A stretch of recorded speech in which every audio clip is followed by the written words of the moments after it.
Olá, amigos e amigas do saber.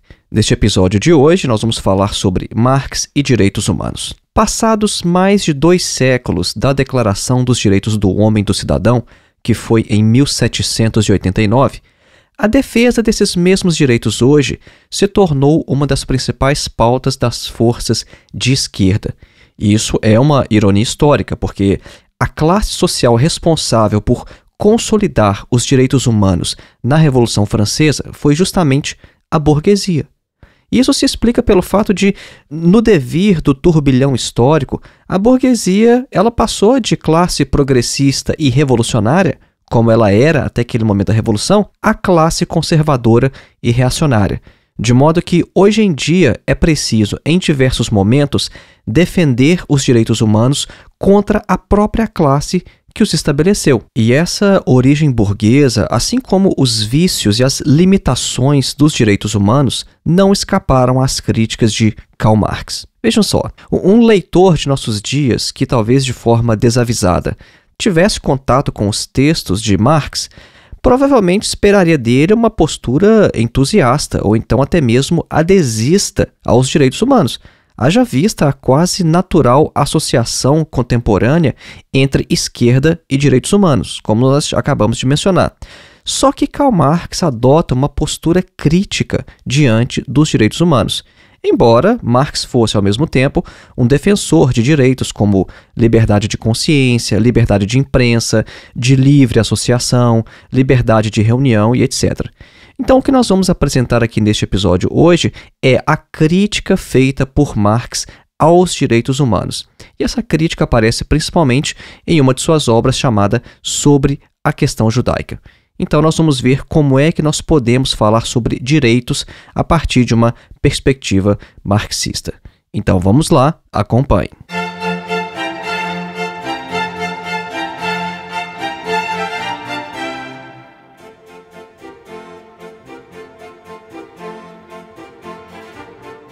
Antes de iniciar, um breve recado. É com grande satisfação que eu anuncio o lançamento de meu mais novo curso, A Filosofia de Karl Marx, uma introdução. Este curso tem mais de 8 horas de duração, falando apenas sobre Karl Marx. E assim como o meu outro curso de introdução à filosofia, o acesso a este novo curso também é vitalício, de modo que você pode fazer com total flexibilidade, sem data para iniciar ou finalizar. Este não é um curso de introdução ao marxismo, preste bem atenção nisso. O recorte neste curso contempla os aspectos filosóficos do pensamento de Karl Marx, o que significa que aspectos econômicos, por exemplo, não estão no escopo do curso, como falar sobre mais-valia. Isso se explica pelo fato de o marxismo ser uma tradição imensa que tem início nas obras de Marx, só que abrange não apenas diversos outros pensadores, mas também várias outras áreas além da filosofia. E neste curso, alguns dos temas que nós abordamos são uma breve biografia de Marx, o que é materialismo histórico, o que é dialética. Nós falamos sobre aquela afirmação da religião como ópio do povo, explicamos um pouco a relação de Marx com o idealismo alemão, falamos sobre a tensão entre normatividade e descrição que está presente em toda a obra de Marx, falamos também sobre a revolução como exigência da razão e vários outros temas. Para saber mais sobre o nosso novo curso, A Filosofia de Karl Marx, uma introdução, basta clicar no link que está na descrição deste episódio, ou então no link que você encontra em meu site, que é www.filosofiaepsicanalise.org. O nosso segundo e último recado é que continua a todo vapor o nosso curso Introdução à Filosofia dos Pré-Socráticos a Sartre. Este curso tem mais de 14 horas de duração, oferece total flexibilidade porque não há data nem de início e nem de término e você ainda recebe um certificado ao final. O nosso objetivo com esse curso é colocar você em contato direto com alguns dos principais textos de toda a história da filosofia. Então, ao invés de você ler comentadores ou então aquela literatura secundária falando sobre os filósofos, não, os nossos vídeos vão te preparar para que você leia diretamente alguns textos de Platão, Aristóteles, Sêneca, Marco Aurélio, Santo Agostinho, Tomás de Aquino, René Descartes, Immanuel Kant, Hegel, Karl Marx, Nietzsche, Jean-Paul Sartre, etc. Para mais informações sobre este nosso curso de Introdução Geral à Filosofia, acesse o link que está na descrição deste episódio, ou então o link que você encontra em nosso site, mais uma vez, www.filosofiaepsicanalise.org. Voltemos então ao nosso tema, Marx e direitos humanos. Uma breve informação é que a reflexão que nós vamos apresentar aqui neste episódio apareceu inicialmente em um capítulo que eu escrevi para o livro Direitos Humanos às Portas do Abismo, Interlocuções entre Direito, Filosofia e Artes. Eu fui convidado para escrever um capítulo desta obra que foi lançada em 2018 e você pode baixá-la gratuitamente na internet. Na página 441 você vai encontrar em forma de texto as reflexões que nós vamos apresentar aqui. E depois uma versão resumida dessa mesma reflexão apareceu no jornal A Verdade em maio de 2019. Eu também fiz essa publicação, eu resumi o artigo que apareceu na obra e agora nós vamos falar mais uma vez sobre este tema em formato de áudio neste podcast. A obra em que Karl Marx se envolve mais explicitamente com o tema dos direitos humanos é a obra chamada Sobre a Questão Judaica, como nós já afirmamos no início deste podcast. Essa obra foi publicada originalmente no primeiro e único volume do Deutsche Französische Jahrbücher, ou Anais Franco-Alemães, em 1843. Neste texto, Karl Marx vai polemizar com um cara chamado Bruno Bauer, que era seu antigo colega de redação nesse jornal, e a querela diz respeito à emancipação almejada pelos judeus alemães. Então, a questão dos direitos humanos surge, assim, em meio a uma discussão sobre a emancipação política e humana de forma geral. Então, vejam só, qual o tema da obra? Emancipação política e humana de forma geral. E no meio dessa discussão é que vai aparecer a reflexão de Marx sobre os direitos humanos. Então não é um texto que vai discutir diretamente, que tem como ponto principal os direitos humanos. O ponto principal da obra é outro, mas ali na obra a gente vai encontrar essa reflexão. Bom, e o que é os direitos humanos? Por que isso apareceu nesta obra? O que é essa emancipação política e humana de forma geral? Historicamente, a chamada questão judaica não era peculiar apenas à Alemanha, só que era um problema também na França e nos Estados Unidos. Marx vai analisar que, na Alemanha, a questão judaica era uma questão teológica. Os judeus estavam em oposição àquele Estado que reconhecia apenas o cristianismo como seu fundamento. Só que na França, por outro lado, as restrições aos judeus eram uma questão constitucional. Só nos Estados Unidos é que a questão judaica era realmente uma questão secular. Só que os Estados Unidos eram a prova de que a perfeição, ou então a completude, e o Marx vai usar a palavra Vollendung no alemão, essa perfeição ou completude do Estado político, não tinha nenhuma contradição com a existência da religião. A proposta do Bauer para essa questão passava pela libertação geral, não apenas dos judeus, mas também dos alemães e de toda a humanidade em relação à religião. De certa maneira, nós podemos dizer que Bauer afirmava que o ser humano tinha que se libertar da religião, porque uma vez liberto da religião, aí sim ele poderia alcançar a plena libertação geral e também política, obviamente, envolvida. Só que Marx vai questionar isso.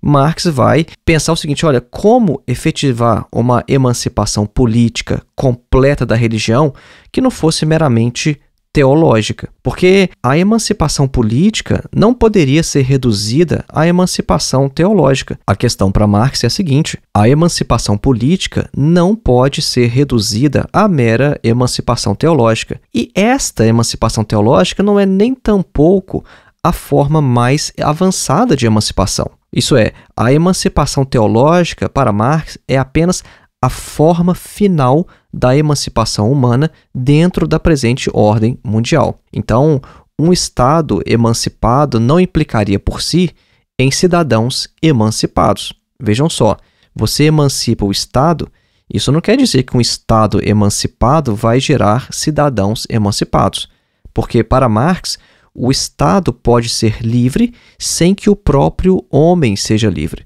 É por isso que, ao contrário de Bruno Bauer, o Marx apoiava a emancipação política dos judeus sem que os judeus renunciassem à sua religião. Porque o Marx pensava o seguinte, olha, as religiões somente poderiam se extinguir junto com a miséria real contra a qual protestavam. Então, dentro dessa discussão sobre emancipação geral, a questão vai se tornar então de emancipação secular e humana.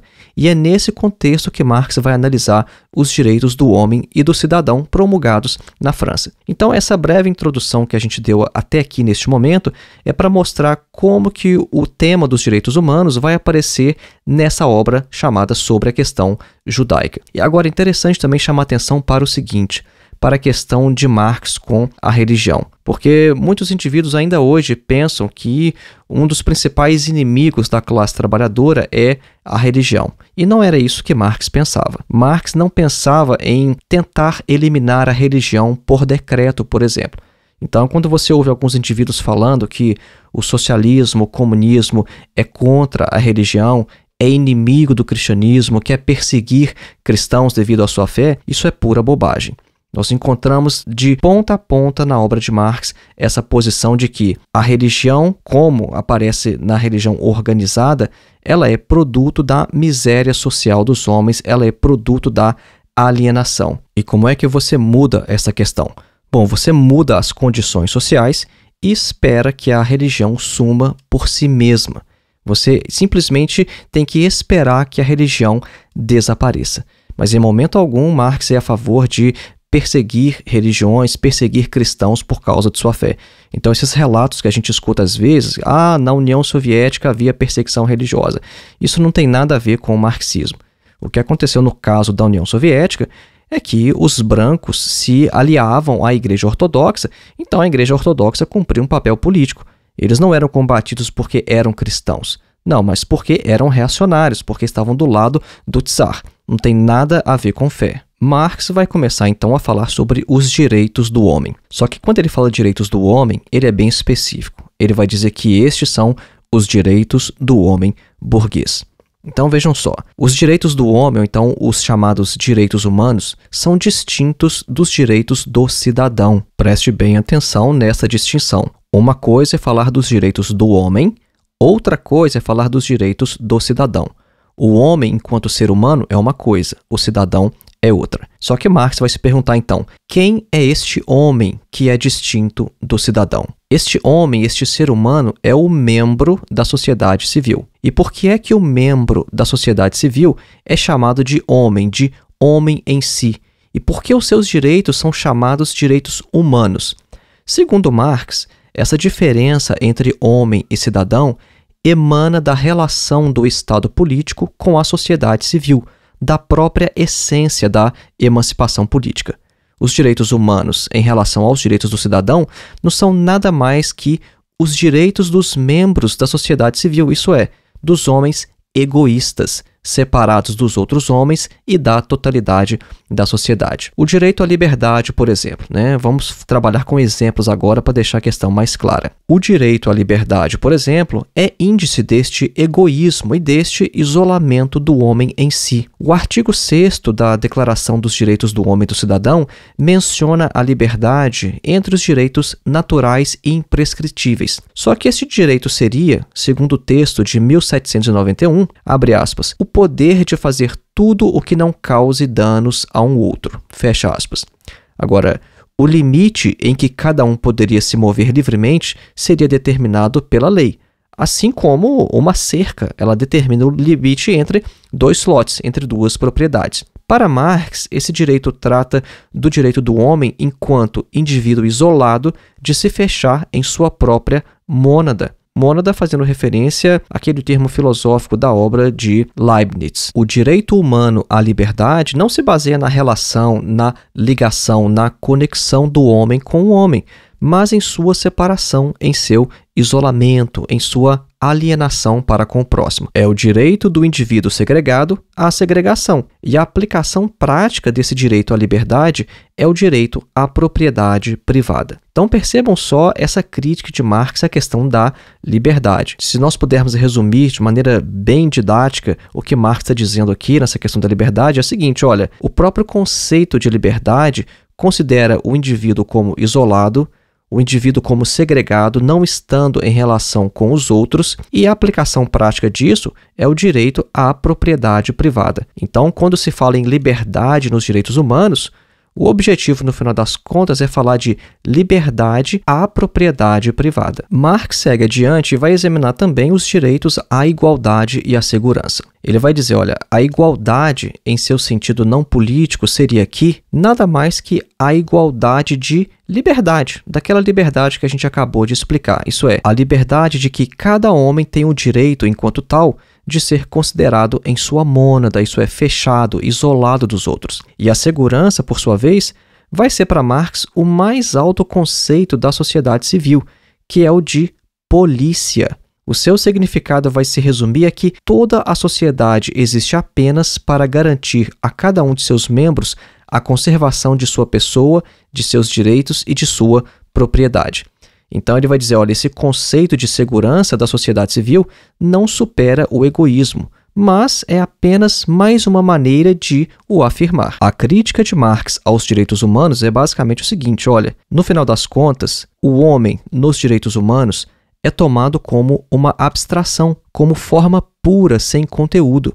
E isso levou a diversas contradições entre a teoria e a prática dos revolucionários franceses, por exemplo. Porque vejam só, enquanto o direito à segurança era afirmado em teoria como um direito humano, o que aconteceu durante a Revolução é que a violação ao sigilo de correspondência era colocada abertamente na ordem do dia. Enquanto, por um lado, a liberdade ilimitada de imprensa em decorrência dos direitos humanos, era afirmada também na teoria, ela era completamente negada quando comprometia a liberdade pública.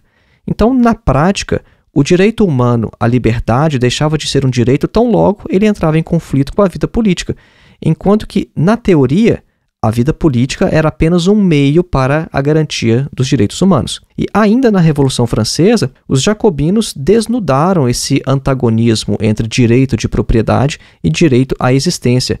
E Babeuf explorou o abismo escancarado entre o ideal republicano de igualdade e as forças suscetíveis de realizá-lo. Então, com a Revolução Francesa, o homem não se libertou da religião. Ele obteve a liberdade religiosa. Com a Revolução Francesa, o homem não se libertou da propriedade. Ele obteve a liberdade a ter propriedade. Então, de maneira geral, a crítica de Marx aos direitos humanos de uma perspectiva teórica é, em resumo, uma crítica à vida material capitalista, atomizada e egoísta. Como nós afirmamos no início deste episódio, nós ainda vamos explicar um pouco melhor por que Marx critica os direitos humanos. Porque, no final das contas, isso pode levar a uma grande confusão. Como assim? Então, Marx é contra os direitos humanos? Não, nós já afirmamos logo no início, dando um resumo do que nós vamos dizer, que Marx é a favor de diversas liberdades, de diversos direitos. Mas a questão aqui são os direitos humanos como eles aparecem formulados em 1789 na Declaração dos Direitos do Homem e do Cidadão. Nós vamos explicar melhor isso logo após a nossa breve pausa musical, a fim de que você consiga assimilar o conteúdo apresentado até o momento. Nós vamos ouvir uma música de Vivaldi, o Concerto em Dó Maior para Oboé e Orquestra.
Caso você tenha interesse em conhecer melhor as músicas que apresentamos nos episódios do podcast, basta você procurar pela nossa playlist Clássicas Filosofia Vermelha no Spotify. Voltemos então ao nosso tema, Marx e direitos humanos. Veja bem, as críticas de Marx aos direitos humanos não significam que ele não conferia certos direitos aos indivíduos. Suas críticas contra a objetificação do trabalhador ou sua redução a um simples apêndice de máquina na produção capitalista já sinalizam essa preocupação desde as suas obras de juventude. A crítica de Marx reside principalmente no fato de que uma emancipação formal não elimina a alienação social real. A questão aqui é forma e conteúdo. Uma emancipação que acontece apenas na forma não vai eliminar a alienação social real da prática do dia a dia. Os direitos humanos, no contexto da obra sobre a questão judaica, são definidos pela distinção entre os direitos do homem e os direitos do cidadão.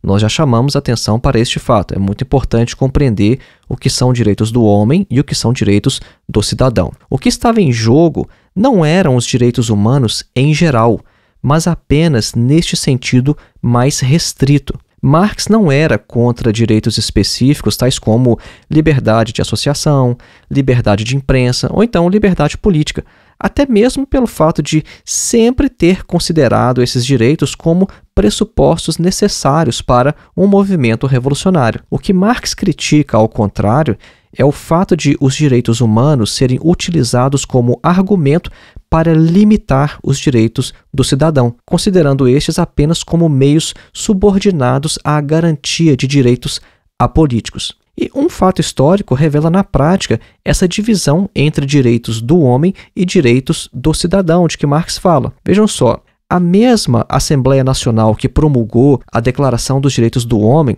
votou também uma lei chamada Lei de Le Chapelier, e essa lei proibiu as livres organizações de trabalhadores. Em 14 de junho de 1791, esse decreto determinou que a coalizão de trabalhadores era um atentado contra a liberdade e a Declaração dos Direitos Humanos.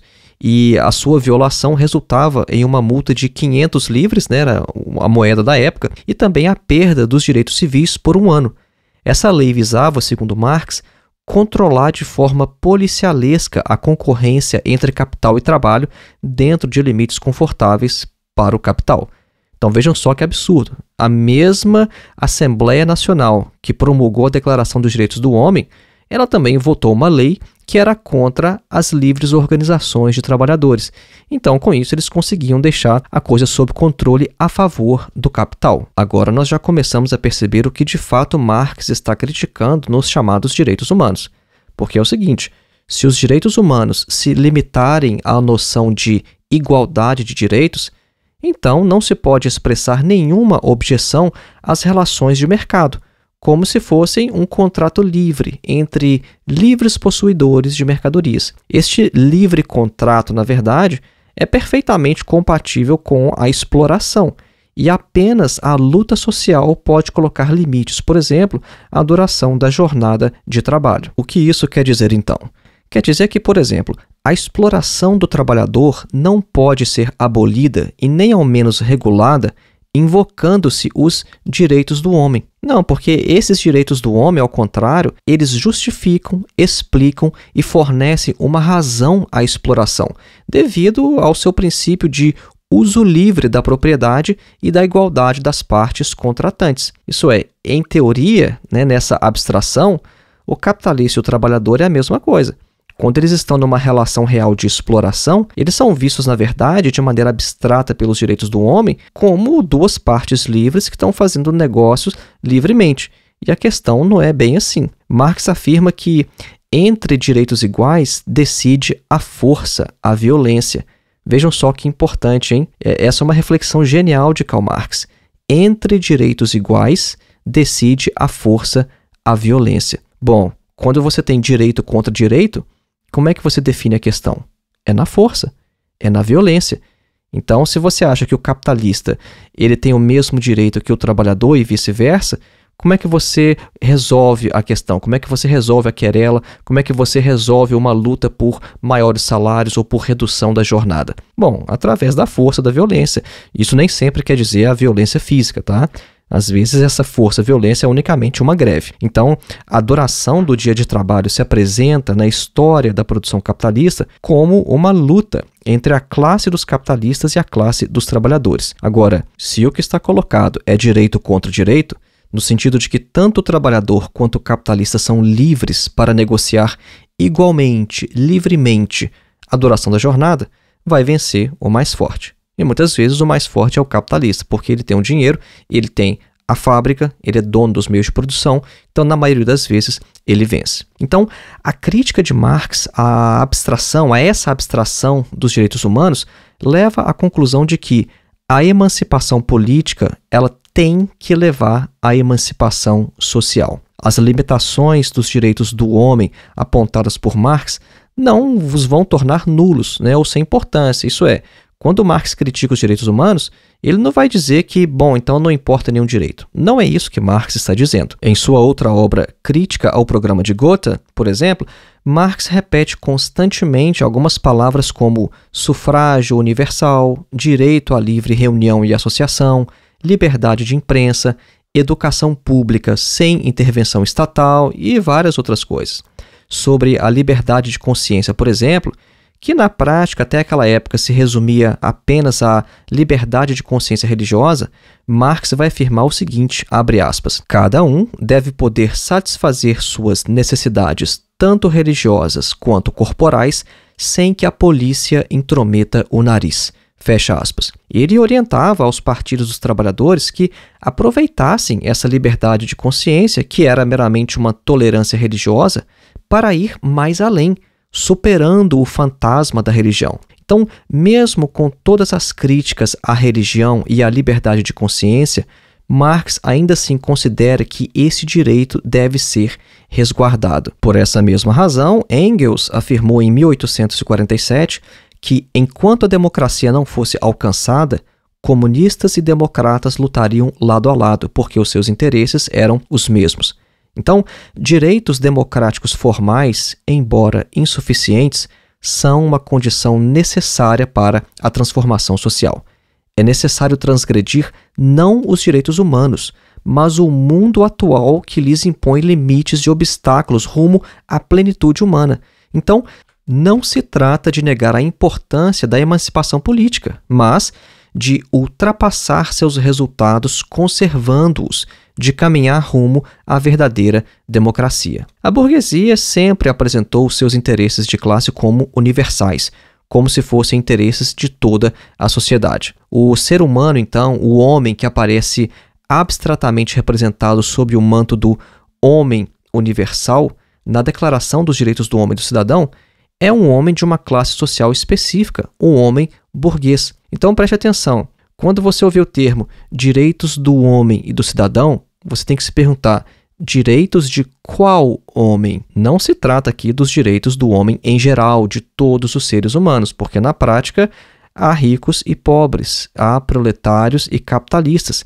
Nós não estamos falando sempre de todos os seres humanos. Então tem que ficar bem específico e bem claro. Nessa Declaração dos Direitos do Homem e do Cidadão, estamos falando do homem burguês. Trata-se então de universalizar esses direitos humanos.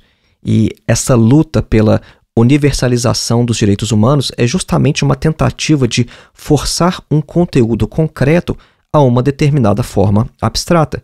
É o esforço de fazer com que o homem pobre, que o proletário e assalariado, ele tenha, na prática, os mesmos direitos e garantias que aquele homem burguês, representado nos direitos humanos como o homem universal, também tem. Os direitos do homem e do cidadão falam muito sobre liberdade e igualdade. Mas vejam bem, conceitos como liberdade e igualdade exigem uma base material concreta para que se tornem efetivos. A justiça e a polícia se comportam de maneira distinta para o pobre e para o rico, mostrando que o homem universal e abstrato não existe na efetividade, mas apenas homens burgueses, homens assalariados, lumens e etc. Então, a liberdade dos despossuídos é, na prática, o direito ao quê? Direito à fome, direito ao desabrigo, direito ao desamparo. Então, nos limites das sociedades de classes, a universalização e a plena garantia dos direitos humanos são inalcançáveis. É por isso que nós temos essa antinomia entre forma e conteúdo. Qual o problema, então, dos direitos humanos? Os direitos humanos consideram apenas uma abstração do ser humano, mas o que é necessário realmente é considerar os indivíduos em sua efetividade, os indivíduos como de distintas classes sociais com diferentes necessidades, porque no final das contas os direitos humanos eles acabam validando, justificando a exploração capitalista, porque ali é direito contra direito, todo mundo é visto como livre e na verdade não é assim. O proletário não tem a mesma liberdade que o capitalista na prática. Lembrando mais uma vez, faça sua inscrição em nosso curso de Introdução à Filosofia de Karl Marx e também em nosso curso de Introdução Geral à Filosofia, dos Pré-Socráticos a Sartre. O link para os nossos cursos se encontra na descrição deste episódio ou então em meu site www.filosofiaepsicanalise.org. E caso você queira participar de nosso clube de leitura, basta você se tornar membro do nosso canal no YouTube. Nós estamos lendo uma obra por mês, são obras pequenas que você consegue ler sem nenhuma pressão de tempo, mas obras ao mesmo tempo extremamente relevantes, importantes e também impactantes. Para mais informações, basta você ver o vídeo de explicação que está em nosso canal no YouTube. Se você achou este nosso conteúdo interessante e considera que a internet é melhor com este nosso trabalho do que sem ele, você tem duas formas de ajudar a manter este trabalho no ar. Você pode se tornar um de nossos apoiadores através da plataforma Apoia-se, ou você pode fazer qualquer contribuição através de nossa chave Pix, que é o nosso endereço de e-mail, filosofiavermelha@gmail.com. Um grande abraço e até o próximo.